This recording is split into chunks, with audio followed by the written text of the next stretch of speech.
Olá, bom dia. O nosso Agro Pantanal deste domingo já está no ar com muitas informações e novidades sobre o homem e a mulher do campo. A queda nos preços das carnes ajudou a desacelerar o ritmo de aumento dos gastos das famílias com a alimentação, tanto que os preços das carnes já acumulam uma queda de 3% de janeiro a abril deste ano. Já eu vou falar mais sobre este assunto, mas antes vamos aos outros destaques do programa de hoje.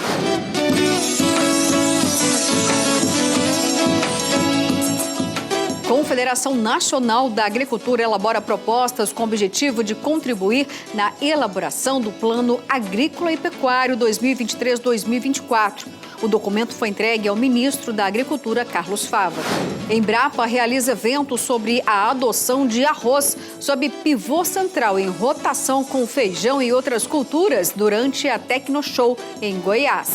E no Papo com o Café de hoje, eu vou conversar com Nilma Silva, presidente da Associação do Segmento da Pesca em Mato Grosso. E como não poderia faltar, é claro que vamos ter aquela receita saborosa para você preparar ainda hoje. E vamos então à nossa primeira reportagem. O preço da carne bovina teve uma ligeira queda para o consumidor final em todo o país. A afirmação é do próprio IBGE, que aponta uma certa desaceleração nos gastos das famílias brasileiras. Confiram comigo. A carne vermelha é a proteína preferida dos brasileiros, mas os preços nos últimos anos, com elevações consecutivas, fizeram diminuir a compra por este alimento enraizado da nossa cultura. A dona de casa, para economizar, mudou o cardápio na cozinha. Comia sempre assim 3 vezes na semana e o domingo tinha um churrasquinho, né? Agora 2 vezes na semana e raro um churrasquinho. Mas agora o consumo da carne vermelha pode voltar a ficar aquecido. Na churrasqueira ou na panela, a queda nos preços das carnes voltou a ajudar a desacelerar o ritmo de aumento dos gastos das famílias brasileiras com a alimentação nesse último mês. Os preços das carnes já acumulam uma queda de 3%. O indicador foi divulgado pelo IBGE. E como isso mexe na cadeia produtiva, veremos. A gente vê com muito bons olhos. A carne é um produto de excelente qualidade e fundamental em todas as fases da vida, né? Desde a intrauterina até na senilidade. E é importante que ele tenha esse acesso, então a gente vê com muito bons olhos quando o preço cai. Já estimula o produtor, né? O consumidor. Então ele passa na frente da gôndola, ele vê, primeiro começou como promoções, segundo como uma redução mesmo do valor, e por menor que ela seja, se ela continuar caindo, ele vai aumentando mais e mais, porque o brasileiro ele é um consumidor de carne nato, né? A redução no preço da carne atinge todos os cortes e é importante que a queda do preço se mantenha, pois 70% da carne produzida no Brasil fica aqui mesmo, no mercado interno, e 30% é exportada.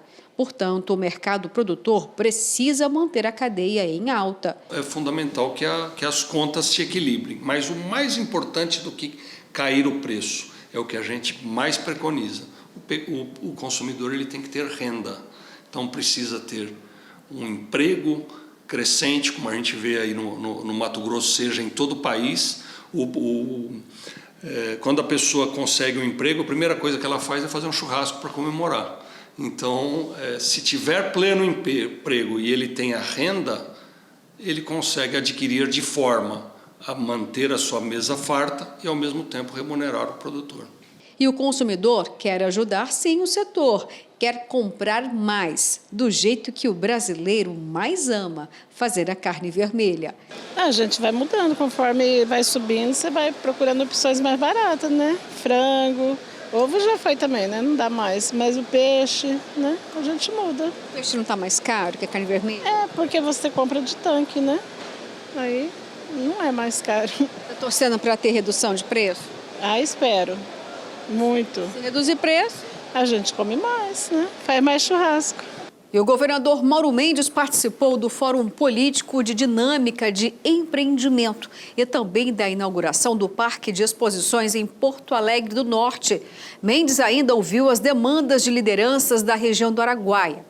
O fórum, que contou com a participação de várias autoridades mato-grossenses e do governador de Tocantins, Wanderley Barbosa, debateu algumas demandas para o desenvolvimento da região, principalmente na infraestrutura. Entre elas está o asfaltamento das BRs 158 e 242, ambas obras do governo federal e que o governador de Mato Grosso pede para que sejam tratadas como prioridade. É a 158, porque ela é a grande conexão aqui do Araguaia, a 242 é uma leste-oeste, também importante na logística, para o dia a dia, para a vida das pessoas e para o deslocamento. Então foi isso que nós apresentamos, mas cabe ao governo federal, ele tem esse dever, são rodovias federais, o Estado não pode tudo, a gente tem limites também. Eu espero que o governo federal, e acredito, e vamos trabalhar para isso, vamos cobrar, vamos ajudar, ele vai honrar esse compromisso, porque já disse que tinha recurso, e aí é questão ambiental, mas quando se quer, resolve qualquer problema, né? Então, vamos cobrar, torcer e ajudar para que a 158 saia do papel e vira uma realidade. Os investimentos do governo de Mato Grosso no Araguaia nos últimos 4 anos são um marco para a região, que por muitos anos foi conhecida como Vale dos Esquecidos. Em 4 anos, o senhor mudou a cara do Vale do Araguaia. Era o Vale dos Esquecidos e agora é a região mais lembrada que tem no governo do nosso governador Mauro Mendes. Mauro Mendes, governador, sempre tem dado uma atenção especial nesse evento e na construção dessas infraestruturas. Uma honra muito grande e foram discutidas várias demandas de infraestrutura para estruturar essa região para o desenvolvimento. Muito importante. Para o governador de Tocantins, Mato Grosso é um exemplo para os demais estados do país. Mato Grosso é um estado que mais produz do país hoje. Então ele já tem essa boa classificação, é um estado forte, pujante, muito bem gerido, aí, um governador que trabalhou muito, tanto que foi reconduzido com 70% do eleitorado do Mato Grosso, porque está fazendo o correto. Então, eu não tenho dúvida que o Mato Grosso continuará sendo essa grande referência brasileira. E o nosso Agro Pantanal vai para o primeiro intervalo, mas não sai daí. Na volta tem muito mais, eu espero por você.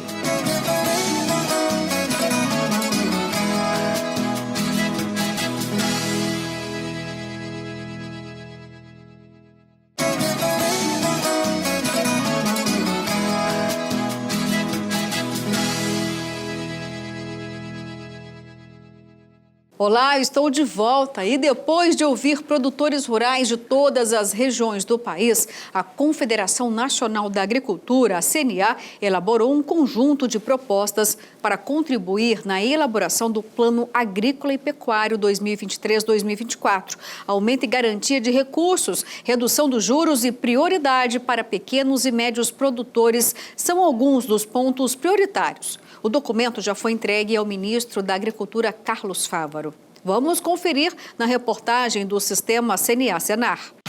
Seu João é produtor de soja e criador de gado de corte e de suínos no município de Major Vieira, Santa Catarina, para facilitar o plantio e a colheita e também melhorar a qualidade da produção. Ele recorreu ao crédito rural e investiu dinheiro em maquinário. Agora, a preocupação é com a taxa de juros do próximo Plano Safra, que, se continuar alta, num cenário de preços em baixa, pode prejudicar o acesso aos recursos. Nossas previsões eram de vender a soja aí na faixa de R$180, R$200, e hoje o mercado está na faixa aí de 130. Nós sempre financiamos a nossa lavoura, então a questão do pagamento dos financiamentos, com a queda do preço, vai impactar. E os juros são mantidos, então a grande preocupação nossa é com esses juros do banco. Nós temos que baixar o juro para o agricultor. José Guilherme também é produtor de soja há mais de 20 anos, em Planaltina, no Distrito Federal. Ele já usou o seguro rural para reduzir os prejuízos causados na lavoura, principalmente nos longos períodos de estiagem. A gente já teve situações aqui que o clima não foi bom, assim como tem sido esse ano, né? Quando faltou chuva e realmente não conseguimos ter nenhuma produção, e aí a gente fez uso do seguro rural. Foi importante na época, ajudou muito assim a liquidar uma operação bancária, né? E de fato é uma ferramenta importante.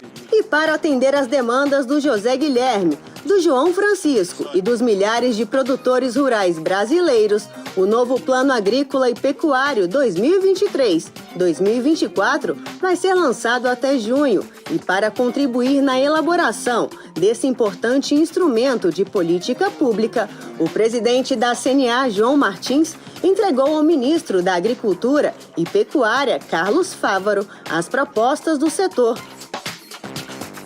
O documento foi construído em parceria com agricultores, pecuaristas, federações estaduais, sindicatos rurais e associações do setor durante encontros realizados nas 5 regiões do país.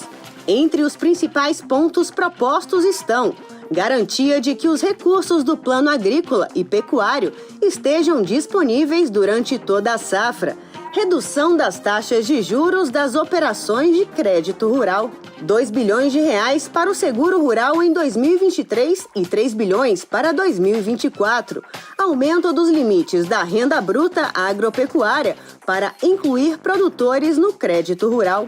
Para atender às demandas do produtor, a CNA entende que serão necessários R$ 403,88 bilhões, sendo 290,7 bilhões para custeio e 113,9 bilhões para investimentos. O total que foi colocado nessa proposta é 403 bilhões de reais para custeio e para investimentos. Pode esperar que a CNA está aqui buscando, né, dar essa contribuição, ajudando a construir esse plano para poder atender os anseios dos produtores rurais do nosso país. A CNA solicitou ainda 25 bilhões de reais no orçamento para subvenção às operações de crédito. Além disso, a Confederação também quer priorizar os recursos para investimentos voltados aos pequenos e médios produtores rurais. Pede a regularização do chamado Fundo de Catástrofe e fomento a linhas de créditos em bancos públicos ou privados para promover a agricultura regenerativa. Por exemplo, o ABC, Agricultura de Baixo Carbono, fazer com que nós possamos estar regenerando áreas degradadas no país, né? Priorizando investimentos também para o PCA, para o Programa de Construção de Armazéns. Nós temos uma deficiência muito grande de armazéns no Brasil, de capacidade de armazenagem. Nós temos hoje a capacidade de armazenar 70% da nossa safra. Além do Inovagro, que ele visa estar ali colocando o mecanismo moderno, tecnologia moderna na nossa agricultura. E também um programa de investimentos de apoio à irrigação, que é o ProIrriga. Para o ministro da Agricultura e Pecuária, as propostas da CNA representam o desejo dos produtores rurais brasileiros. A proposta que vem muito importante na hora da formação do novo Plano Safra, a CNA que tem total legitimidade, porque é a legítima representante de todos os produtores brasileiros, tem capilaridade, fez um belo trabalho regionalmente mostrando essas particularidades e os anseios dos mais diferentes tipos de produtores brasileiros, que certamente será acatado. E mais, discutimos alguns outros passos que estamos pensando para que juntos tenhamos um plano safra mais moderno, mais eficiente, que atenda o produtor brasileiro. O presidente da CNA, João Martins, reforçou a importância do Plano Agrícola e Pecuário para o desenvolvimento do país e a produção sustentável de alimentos. A CNA defende e busca o que for de melhor para o produtor rural e para a agropecuária brasileira. E agora a gente vai para aquele momento especial aqui, viu? É a hora do quadro Mito ou Verdade deste domingão. Vamos então ver a pergunta. A vitamina B12 é encontrada apenas em alimentos de origem animal? Pois é, fica pensando aí, já eu respondo, porque o nosso próximo assunto é capacitação no mercado de trabalho agrícola. Já sabem, caneta e papel na mão.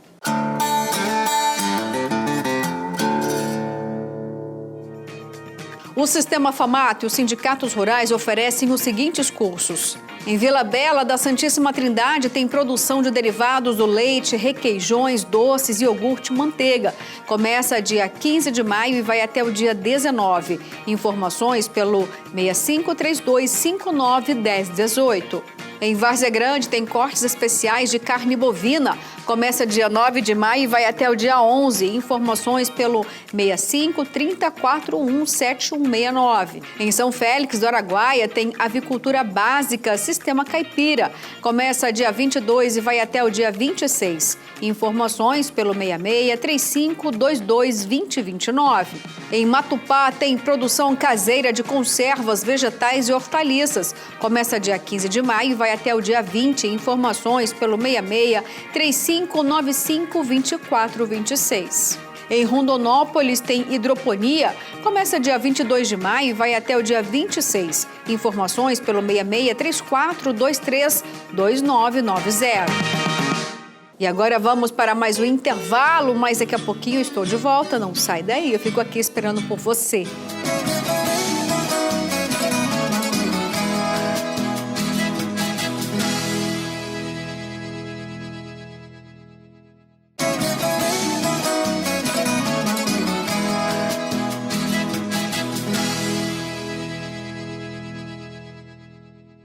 Olá, já voltei, viu? E agora é para falar da parceria da Associação Brasileira de Feijões e Legumes Secos. A Embrapa realizou um evento sobre a adoção de arroz sob pivô central em rotação com feijão e outras culturas. A reunião técnica que aconteceu durante a Tecnoshow contou com a presença de agricultores, produtores de sementes, consultores técnicos e representantes de indústrias. Vamos ver?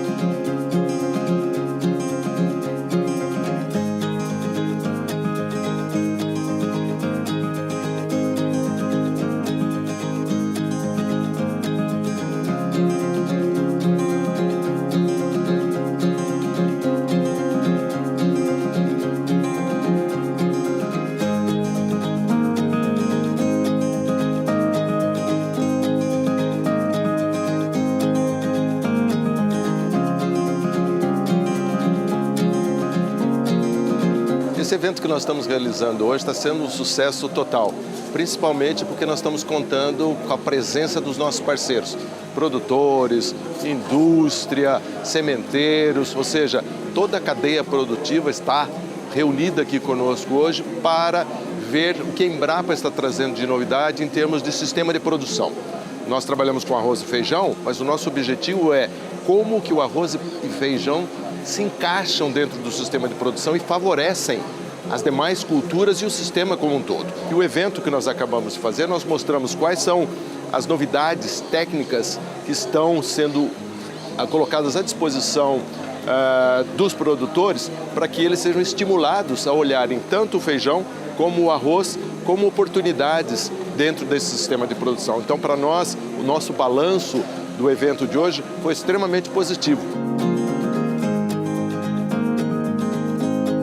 No Cerrado, o arroz era muito usado para abrir novas áreas e hoje, com esse sistema proposto pela Embrapa, ele, na verdade, ele vem fazer uma função de revigorar um pivô velho para viabilizar e melhorar o cultivo do feijão. Então, é um casamento perfeito, né, do par perfeito, arroz e feijão. Então, eu vejo com muito bons olhos. Além de se recuperar o pivô, ele é economicamente viável. Esse é um sistema apresentado pela Embrapa, vem de acordo com as necessidades da região aqui em torno de Goiás. Goiás já foi um grande produtor de arroz, mas para abertura de áreas. Naturalmente, os pivôs daqui, uma boa parte deles, se encontram aí em situação já depauperados. Então, isso dá uma recomposição e permite que o feijão contribui com a cultura do feijão, uma delas, caso seja a lavoura sequencial, permite que ela venha a dar resultados melhores dos que apresentado até então, neste momento. Ou seja, 50% no mínimo a mais do que o que se tem hoje.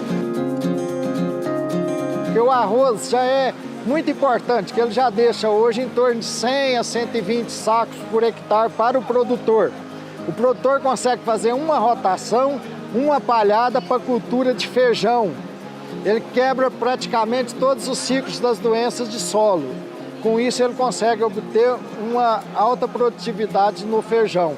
A indústria hoje está com os olhos grandes nesse 502, por causa da qualidade de grão. Ele entrega para a indústria hoje um grão aí de 68, 69 de inteiro com 74 de renda. Isso é uma coisa extraordinária. Eu acredito com o decorrer e à medida que a gente conseguir fazer essa oferta com mais volume, vai ser muito significativo para as indústrias aqui do Centro-Oeste, onde está localizado a maior quantidade de pivô central. Hoje a rotação de palha é importantíssima. O arroz veio para ficar. Por que antes a gente não plantava arroz aqui? Porque não tinha qualidade de arroz. Essa Embrapa, cara, fez arroz hoje de qualidade. Hoje a Embrapa fez um arroz que atende a indústria. Hoje o nosso arroz é melhor de qualidade de grão do que até o arroz do irrigado lá que vem do sul. E tem muitos produtores de pivô que estão com problema que vão começar a plantar arroz. Goiás vai voltar a aumentar o plantio de arroz. Pode escrever o que eu estou te falando. E é um curto espaço de tempo. Na minha opinião, esse evento foi muito importante porque ele consolidou muitas práticas agronômicas já antigas e que eram muito recomendadas pela pesquisa e que os agricultores têm uma dificuldade muito grande de adotar. Então não era a Embrapa falando, eram os próprios agricultores falando uma experiência que eles tiveram, né, de sucesso. Então tudo isso, né, vai trazer benefícios muito grandes, né, para a cultura, e a BRS-FC 415, ela com certeza ela vai se beneficiar, porque ela tem características muito interessantes, que é o crescimento lento dos grãos e também a questão da tolerância dela ao Fusarium oxísporo, a murcha de fusário. Então tudo isso são fatores que vão contribuir muito mais para o sucesso desse cultivar.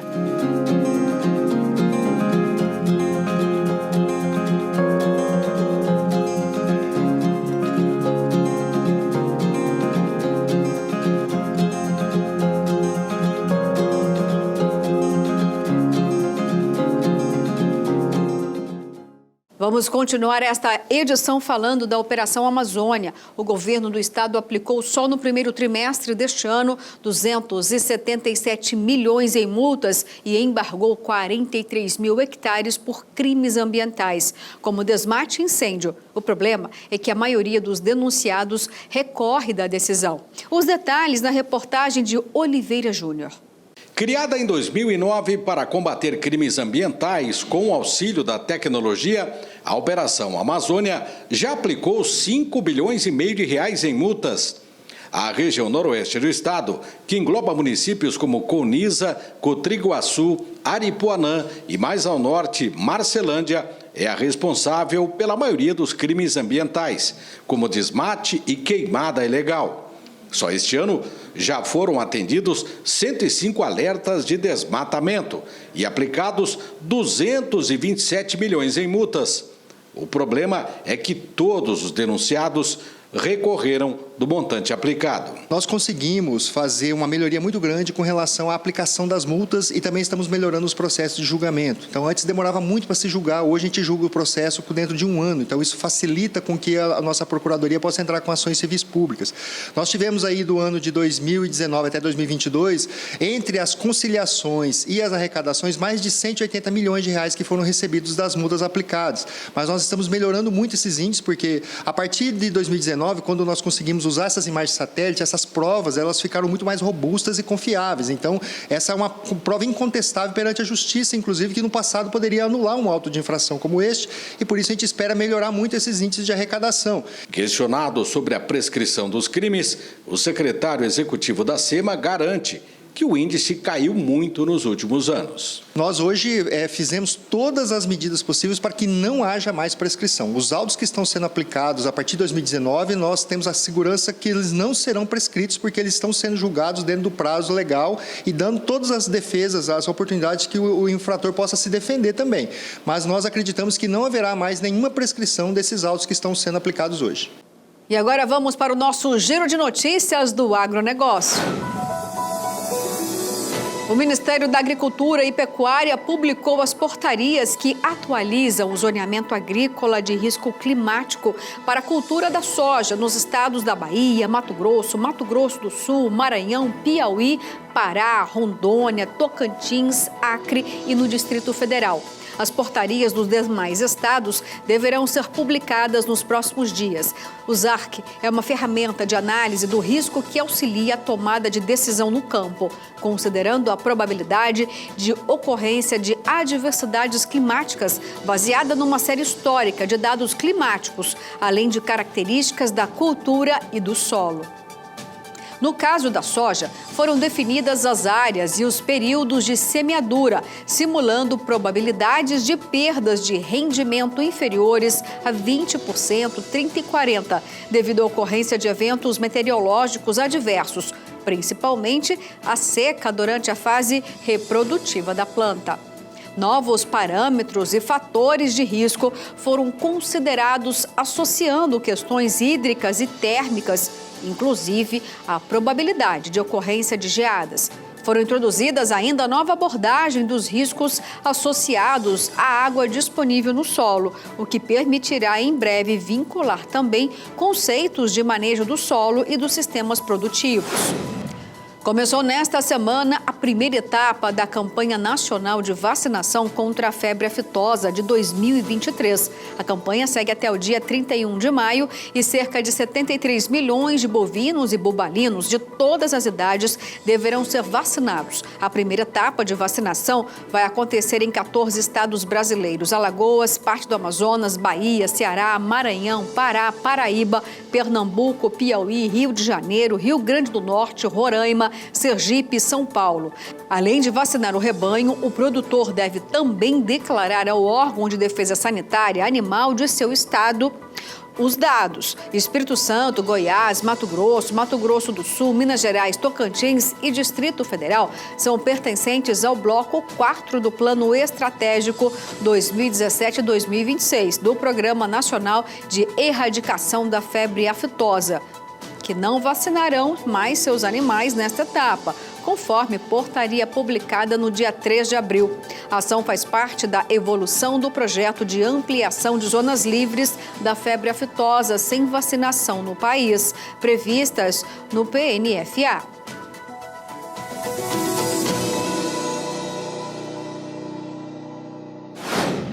A gente vai para um rápido intervalo, mas não sai daí. Na volta, a gente vai falar muito sobre a pesca e também PCHs. Eu espero por você.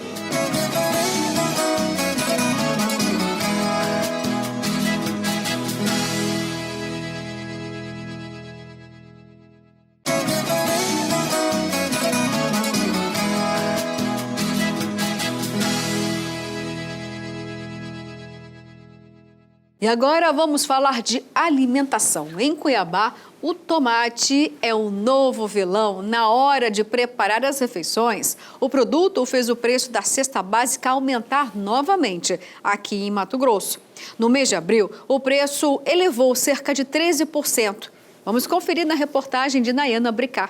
João gasta em média R$ 1.500 toda semana fazendo compras para o restaurante dele. Desde o início do mês, ele percebeu que o valor vem aumentando e as coisas do carrinho diminuindo. Tomate, hoje eu não comprei tomate, mas geralmente eu compro, né? Porque o tomate tá pesado mesmo no bolso. Não tá levando hoje porque não precisa ou porque tá muito caro? Hoje porque não tá na lista mesmo, né? Mas eu costumo comprar, certo? E nas últimas semanas, o que o senhor mais percebeu aí que tem reajustado? Olha, o ovo subiu muito. Derivado do ovo, leite, tudo subiu, entendeu? Tá pesado no bolso do consumidor hoje em dia, né? O que foi constatado pelo João no mercado é comprovado pelo Instituto de Pesquisa e Análise da Federação do Comércio de Mato Grosso. A cesta básica, com 13 itens essenciais para uma família de até 4 pessoas, aumentou R$ 16,89. Na primeira semana do mês de abril, custava R$ 747,68 e hoje está custando R$ 764,50. 0,97. O Instituto realiza essa pesquisa semanalmente para conseguir acompanhar os preços dos itens que compõem a cesta básica, são 13. Então a gente vai diretamente nas gôndolas para verificar o que realmente os consumidores estão pagando nesses alimentos. O João tenta driblar o aumento mudando o cardápio, mas se o valor dos itens continuarem aumentando, ele terá que repassar ao consumidor. No momento, não está repassando, está segurando por enquanto, né? Mas daqui um dia vai ter que repassar, vai ficar pesado. Do início do ano para cá, já teve algum reajuste? Ainda não, no momento não, mas está tentando segurar. Mais para frente vai ter que repassar para o consumidor, né? Isso que é complicado. Acaba que quem compra acaba sendo penalizado. Sempre quem acaba pagando é o consumidor, certo? Preço final. No mês de abril, esse fruto aqui foi o vilão da cesta básica. O tomate teve reajuste de mais de 13%. Essa caixa aqui de 20 quilos, que antes da Semana Santa custava R$ 120, hoje os comerciantes já compram ela a R$ 170. Então, o tomate aqui no nosso box estava custando em média R$ 6,99, hoje está R$ 9,99. Né? E a gente, infelizmente, tem que repassar para o consumidor, porque subiu muito. No Ceasa de São Paulo, por exemplo, hoje para comprar está custando em torno de R$ 140, R$ 145 a caixa, está chegando aqui na faixa de R$ 160. A gente tem as relações macroeconômicas, né, de inflação, mas a gente também vê as questões da produção de cada item. Então, o tomate tem essas questões de desfavorecimento de chuva, o leite no caminho contrário. Então, os fatores de produção de cada item também vão influenciar muito nos valores semanais que a gente acompanha. E como os preços aumentam semanalmente, os feirantes precisam repassar o reajuste aos consumidores, que às vezes acabam comprando menos. Nesse período, vocês percebem que o cliente deixa de comprar, consome menos? Deixar de comprar realmente não deixa, né? Mas a quantidade cai bastante. Quem levava 1 quilo leva meio quilo, quem levava 2 leva 1, entendeu? É isso que está acontecendo. A dica para quem vai às compras é sempre pesquisar. A pesquisa é sempre o mais importante, porque se consegue verificar como está o comportamento dos alimentos em cada local em que se fazem as compras, então esse é o fator mais importante para economizar.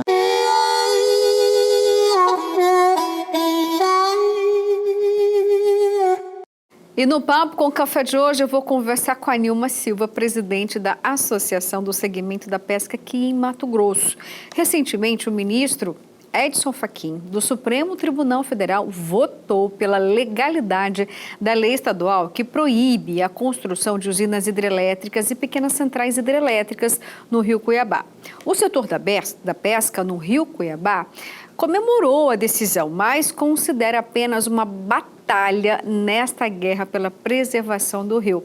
É sobre este e outros assuntos que eu vou conversar agora, então, com a representante do setor, a Nilma, aqui no Agro Pantanal, novamente, viu? Amo a sua presença aqui, bom dia para você, seja novamente bem-vinda.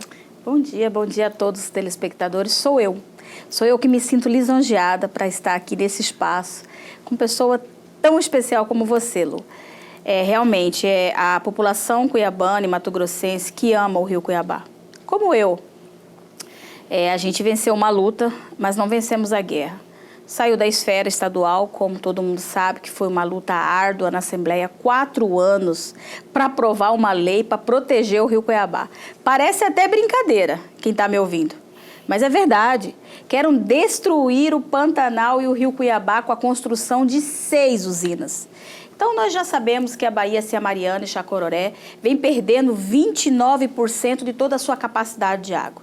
Sabemos também que o Rio Cuiabá é responsável por 25% da água que deságua no baixo do Pantanal. E mesmo assim, um grupo de vampiros, essas pessoas têm que ser vampiros, são vampiros políticos e empresários que querem construir as usinas. Então, depois de muita luta de 4 anos, conseguimos aprovar na Assembleia, só lembrando que o governador do estado vetou e nós derrubamos o veto, porque é uma vontade popular. O Rio Cuiabá tem uma cultura popular. O Rio Cuiabá sustenta milhares de famílias, são 60 mil famílias, segundo laudos da ANA. O Rio Cuiabá, ele abastece, para você ter uma ideia, todo o vale são 13 municípios. Então, essa luta saiu estadualmente e foi para a esfera federal, onde entraram com uma ADI, uma ação direta de inconstitucionalidade, alegando que no artigo 24, a lei é inconstitucional porque é competência da União. Exatamente assim. Nesse momento, Nilma, é um grande balde de água fria, eu diria, porque a aprovação, como você bem lembrou, né, embora o governador tenha ali vetado, mas depois a Assembleia derrubou o veto, mas foi uma unanimidade, algo que é muito raro de acontecer na Assembleia Legislativa, mas foi uma grande bandeira dos nossos representantes que estão aqui em Mato Grosso, que conhecem a nossa realidade ambiental, e houve esse claro entendimento de que eles deveriam proteger o rio Cuiabá. Mas agora foi lá para o STF que deve ter a decisão se de fato a lei aqui é constitucional ou não. Como que fica, então, o coração agora, né, da pesca? Porque se tivesse a decisão no STF, não há mais o que fazer, né? Como que vocês estão esperando aí essa tramitação, o resultado? Então, eu tive a oportunidade, quero aqui agradecer ao deputado Wilson Santos, ao deputado Botelho, à deputada Janaína, que abriu as portas do Supremo. Eu estive com o ministro Fachin, nós conversamos, falei para ele de forma jurídica, de forma ambiental e, por final, falei com o coração, como cuiabana que sou. E ele, graças a Deus, atendeu. Ele é muito coeso com os votos dele, ele partiu pelo federalismo, ele acha, ele pensa de forma correta, onde a restrição vale mais pela competência daquele que está de posse do impacto que a usina iria causar. Então, como nós estamos mais próximos, sabemos o tamanho desse impacto, nada justifica dizer que a Assembleia não é concorrente. A Assembleia é concorrente, sim. E o artigo 225 da Constituição Federal, é claro, quando se trata de restrição e destruição do meio ambiente, compete à União e o Estado e até mesmo o município legislar. Então, assim, a gente voltou muito tranquilo em relação a isso. Mas sabemos também que as coisas não saem como a gente pensa. Talvez você não esteja ciente, mas o que me surpreendeu, o que me deixou perplexa, foi então o ministro Gilmar Mendes, onde ele deu o voto dele. Ele deu o voto para inconstitucionalidade da lei. Aí a gente não conseguiu discernir, engolir como pode, né, um mato-grossense, né, de Diamantino, que conhece tão bem o Cuiabá, o Pantanal, fazer um voto tão contraditório. O voto dele é muito obscuro, contraditório. E aí a gente foi discutir o voto, que eu estou com uma equipe da WWF. E a WWF, a gente fez um trabalho essa madrugada e fomos analisar o voto dele. Aí o que eu posso dizer para a população, que é um voto totalmente contraditório, a gente pretende usar de outros artifícios políticos e jurídicos, porque se nós conseguirmos tirar essa votação, que é virtual, e passar para o pleno, a gente tem uma chance de mostrar para o ministro que ele deu um voto errado, porque peixe, para subir escada, ele tem que ir para a escola. Como a gente sabe que peixe não se alfabetiza, então, todavia, o voto dele é um voto equivocado, onde ele pegou dados da ANA falando que existia um corredor vermelho, que ao mesmo tempo a lei queria legislar sobre a competência e também sobre a construção e a produção de energia. Então, a lei em nenhum momento fala de produção e nem construção de nada, porque até mesmo o empreendimento não existe. Então, a gente vai apurando os fatos daqui, costura, né, que nem uma toalha de retalho, e a gente soube, eu não sei se é verdade, eu vou ficar muito entristecida se realmente isso for verdade, né? Porque é acima do Supremo, só papai do céu, né? Então eu vou ficar muito triste se o que eu soube ontem nos corredores, né? Aquele velho ditado dos corredores, que o então ministro é dono de 2 usinas hidrelétricas. Que tem o sócio com o seu Iraí Imagem, né? Também não sei se isso procede, não tenho profundidade do assunto. Isso mas, poderia... ou seja, os interesses comerciais acima daquilo que seria constitucional. Exatamente. Isso poderia explicar muita coisa pelo voto tão confuso. E também ele poderia estar impedido, né? Como é que um dono de usina pode, né, votar a favor de usina, né, para um empreendimento que vai lhe favorecer? Todavia, a gente não sabe se isso procede ou não, né? Mas eu fiquei entristecida em saber que o Gilmar votou ontem à noite, por volta das 23 horas, a favor da construção de usinas no Rio Cuiabá e constatando que a lei é inconstitucional. Como ficaria a pesca se caso tivesse a construção dessas pequenas centrais hidrelétricas, Nilma, e também vocês, né, como eu acho que nós temos todo mundo lá para o Supremo, né? Técnicos, né? Mesmo que isso aconteça, né? É apenas uma manifestação, né? A gente teria que ir para o Supremo, né? Todo mundo com a panela na mão, né? Para pedir para sustentar, porque são 60 mil famílias, né? Agora, uma coisa é fato, não vai construir. Ou com lei, ou sem lei, não vai construir. Não vai construir porque o rio não tem estrutura, não tem queda d'água para isso. E nós sabemos que, recentemente, eu estava em Brasília, nesse dia dessa reunião, e o deputado Fábio Garcia, até comentei em outra ocasião, encontramos nos corredores da imprensa, o Fábio Garcia falou para a gente assim, olha, eu recebi uma ligação e essa pessoa pediu para que nós fizéssemos uma intermediação com o Supremo. Aí eu fui muito clara com o Fábio Garcia, eu falei, olha, deputado, se o senhor tem intenção de concorrer a ser candidato por Cuiabá pela prefeitura, é inaceitável, é inconstitucional o senhor apoiar a construção de usina. E aí ele falou, Nilma, ele vem de família usineira, né? Eles são donos de usinas. Ele falou, Nilma, e entende da área, né? Formado na estrutura, na estrutura acadêmica da área. Ele falou, olha, não existe a menor possibilidade de construção de usinas no Rio Cuiabá. Não existe a menor possibilidade. Eu falei, então o senhor me explica por que essa ganância?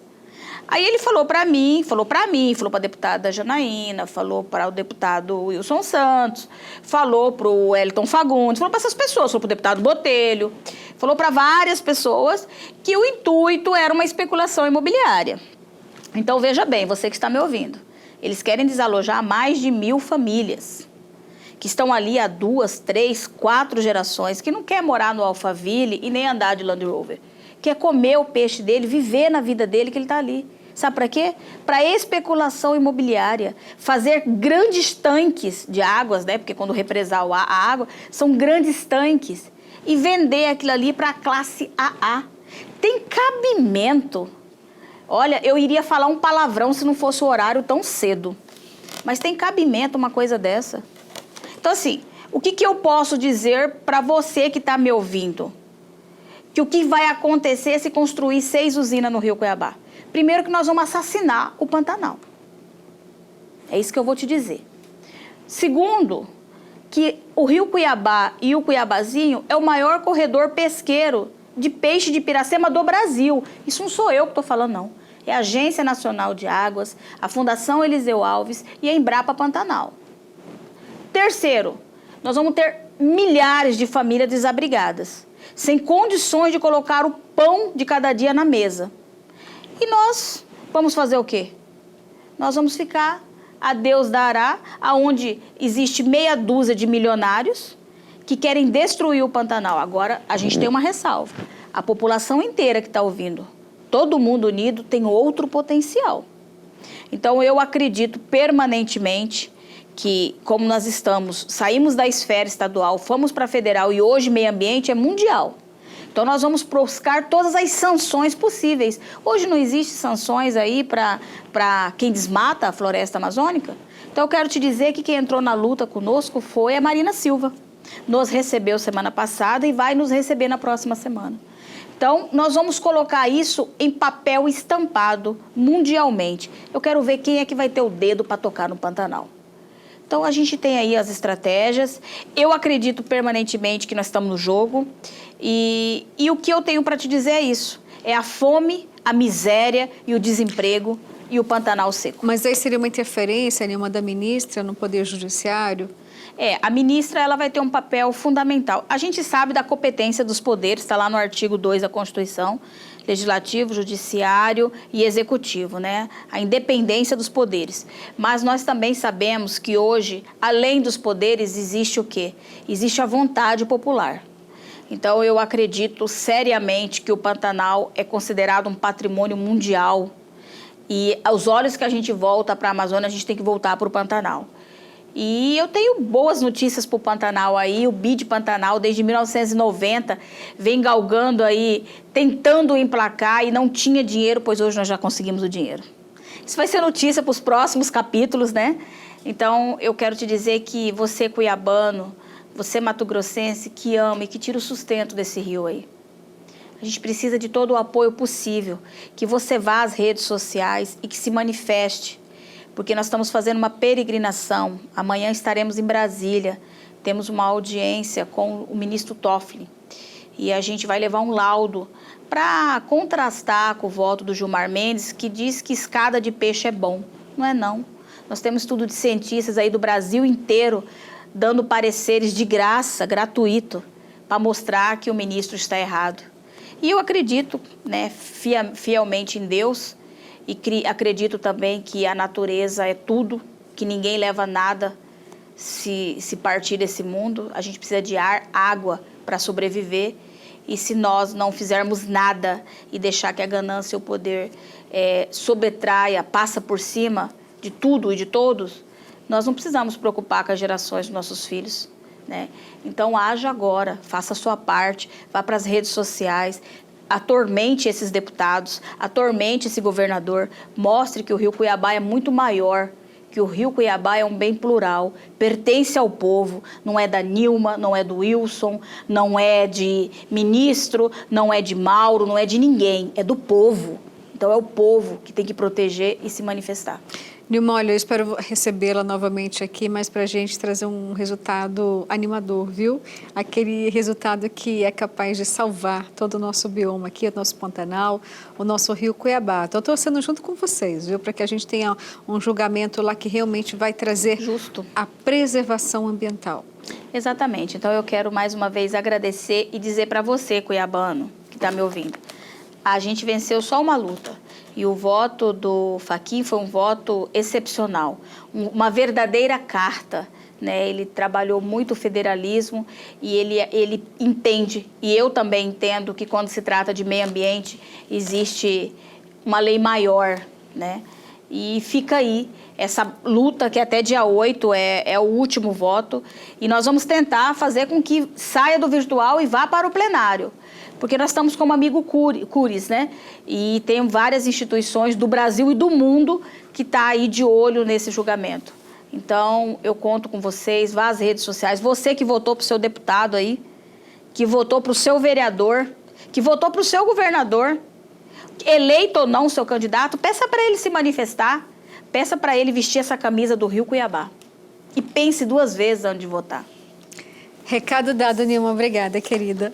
Sou eu que agradeço. Bom, e agora chegou aquele momento especial, viu? Aquela receita tentadora para você fazer aí igualzinho na sua casa, na sua cozinha ou na fazenda, viu? Sabores do Cerrado.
Receita boa demais, né? Que delícia. Eu tô aqui com água na boca. Tenta fazer e depois manda foto aqui pra gente.